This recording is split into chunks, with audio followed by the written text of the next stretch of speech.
আগামী ফেব্রুয়ারিতে নির্বাচনের ঘোষণা দিয়েছে সরকার। যদিও এখনো নির্বাচনের কোনো আনাগোনা শুরু হয়নি, কিন্তু নির্বাচন কমিশনের শুরু হয়ে গেছে ধাক্কাধাক্কি আর হট্টগোলের ঘটনা। আসন সীমানা পুনর্নির্ধারণের শুনানিতে নির্বাচন কমিশনের ভেতরেই ঘটেছে মারামারি।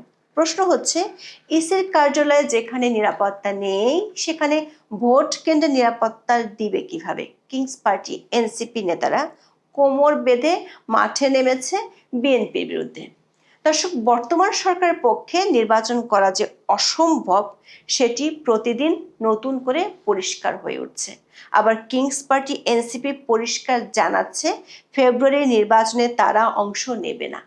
সরকারের মিত্র জামাতও কৌশলে জানিয়ে দিয়েছে একই অবস্থান। ভোট আয়োজনে প্রশাসনের সহায়তা জরুরি হলেও প্রশাসনের ভিতরেই নেই শৃঙ্খলা। গাজীপুরের পুলিশ কমিশনারের হালচাল আর বক্তব্য থেকে দেশে কোনো সরকার আছে বলেই বোঝার উপায় নেই। সব মিলিয়ে লেজে গোবরে অবস্থায় থাকা অন্তর্বর্তী সরকারের অধীনে নির্বাচনের সম্ভাবনা পরিণত হচ্ছে মাকাল ফলে। প্রশ্ন হলো, কি করে কাটবে এই অচলাবস্থা? নির্বাচনের স্বপ্নে বিভোর, বিএনপির কণ্ঠেও শোনা যাচ্ছে হতাশা। এমন অবস্থা শুরু হওয়া কিভাবে হবে সেটি হয়ে উঠেছে সবচেয়ে বড় প্রশ্ন। বিস্তারিত জানতে চলুন যাওয়া যাক বিশ্লেষণে।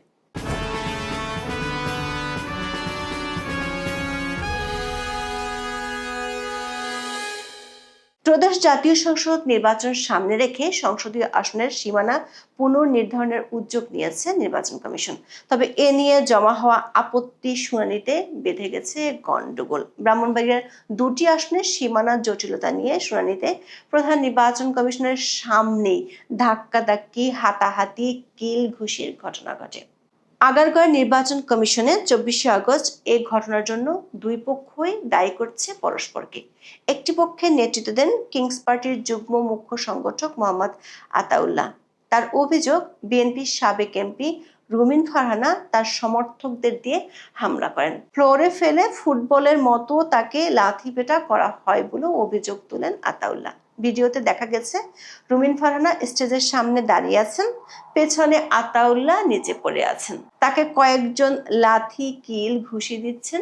নিজেকে জুলাই যোদ্ধা পরিচয় দিয়ে ঘটনার মর্মস্পর্শী বিবরণ দেন এনসিপির এই নেতা। তবে আতাউল্লাহর বিরুদ্ধে গুন্ডামির পাল্টা অভিযোগ করেছেন রুমিন ফারহানা। তার দাবি, আতাউল্লাহ পরিচিত মুখ নন, তিনি এনসিপি থেকে এসেছেন না জামাত থেকে এসেছেন সেটি তিনি জানেন না। প্রথমে রুমিন ফারহানাকে ধাক্কা দেওয়া হয়, তারপর তার লোকজন পাল্টা জবাব দিয়েছে।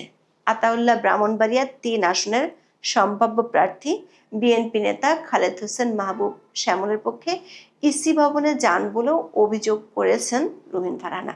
বলেন, আওয়ামী লীগের 15 বছর শাসনামলেও যা ঘটেনি ইসি ভবনে এবার তার সঙ্গে সেটাই ঘটেছে। যে বিএনপি নেতাকর্মীদের অধিকারের দাবিতে তিনি সোচ্চার ছিলেন তারাই তাকে ধাক্কা দিয়েছে। নির্বাচনের 6 মাস আগে এমন ঘটনা ঘটলে ভোটের সময় কি হবে তা নিয়ে উদ্বেগ জানান রুমিন। তার এই বক্তব্য থেকে উঠে এসেছে মাঠের বাস্তব পরিস্থিতির ভয়াবহ ইঙ্গিত। প্রধান নির্বাচন কমিশনার যেখানে নিজ কার্যালয়ে সহিংসতা নিয়ন্ত্রণ করতে পারছেন না, তিনি কিভাবে সারা দেশে নির্বাচনের মাঠ শান্ত রাখবেন তা নিয়ে উঠেছে প্রশ্ন। দর্শক, নির্বাচন কমিশনের সংঘাতের ঘটনায় এনসিপি বিএনপি বিরোধ শুধু সামনে আসেনি, বিএনপির ভেতরের চরম বিশৃঙ্খলাও বেরিয়ে এসেছে। নির্বাচনের সময় যত ঘনিয়ে আসবে এই অবস্থা আরও দেখা যাবে, আর সেটি নিয়ন্ত্রণের কোনো সক্ষমতাই নেই নির্বাচন কমিশন, এমনকি সরকারেরও। ফলে ফেব্রুয়ারিতে নির্বাচন পরিণত হতে যাচ্ছে অধরা এক মরীচিকায়। নির্বাচন কমিশনের ঘটনায় তাৎক্ষণিক হুমকি দিতে দেরি করেননি এনসিপির নেতারা। অতীতে রাজুতিয়ায় ডাক দিয়ে মবের সূচনা করার সার্জিস আলম বিএনপিকে দেখে নেয়ার হুঁশিয়ারি দিয়ে ফেলেছেন। ফেসবুকে তিনি লেখেন, বিএনপি কি আওয়ামী লীগের চরিত্রে ফিরতে চায়? জোর যার মুল্লুক তার বানাতে চায়? এই সুযোগ আর দেয়া হবে না। তবে বিএনপি নেতার পক্ষে এনসিপির আতাউল্লাহ কেন ইসি কার্যালয়ে পেশি শক্তি দেখাতে গেলেন সে ব্যাখ্যা দেননি সার্জিস। কিংস পার্টির অবশ্য ব্যাখ্যা দেওয়ার কোনো প্রয়োজনও পড়ে না। জন্মের পর থেকে এই দলের নেতারা একের পর এক বিতর্কের জন্ম দিয়েও আছেন ধরাছোঁয়ার বাইরে। এমনকি নারী নিপীড়নের মতো